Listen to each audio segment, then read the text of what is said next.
Now here's something we haven't done in a while, and that's a proof by induction. Okay, we're going to show by induction that the differential operator, nth differential operator d minus a, annihilates x to the n minus 1 times e to the ax, and of course by implication all linear combinations of x to a power times e to the x that are less than n minus 1. So that should be good enough. I can't take this! Well, take it for a while. So, to prove the case, if we're going to prove by induction, we've got to show that the case is true for n equal 1, and then for n greater than 1, we assume that it's true for n minus 1, so it's true for n. So, here we go. We just need to show a case that d minus a annihilates e to the ax, and I think I already talked my way through that before, but d minus a applied to e to the ax is the differential operator applied to e to the ax is a times e to the ax, and then minus a times e to the ax, and of course that's annihilated, and we've got ourselves a 0. So if n is bigger than 1, we assume that the n minus first differential operator d minus a annihilates x to the n minus 2 times e to the ax. That's an assumption, and we want to show that d minus a to the n annihilates x to the n minus 1 e to the ax.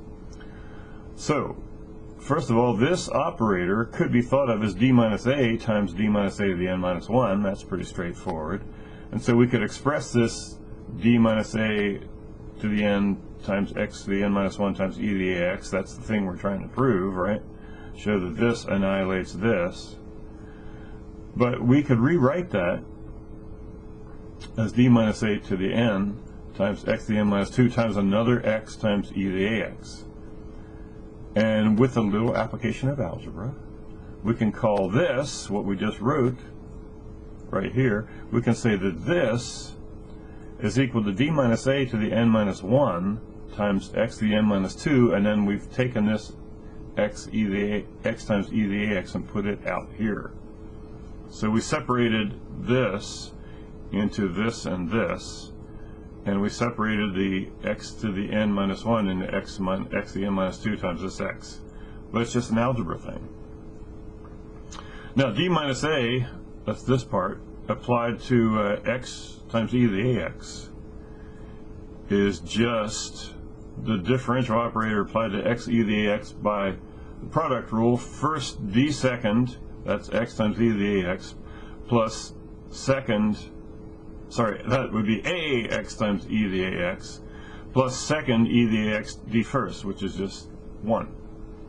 So therefore we get a times x plus 1, that quantity times e to the ax, and then subtracting a times x times e to the ax, that's that part of the operator. And if you do the algebra here, you can see that that's just going to be 1 times e to the ax.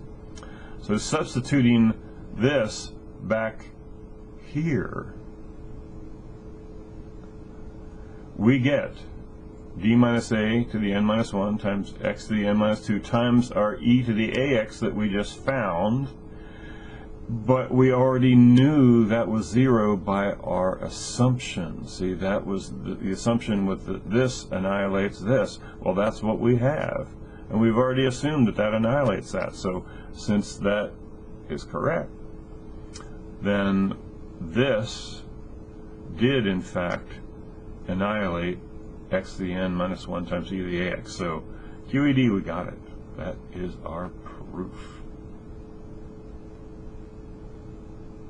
I am so glad. Good.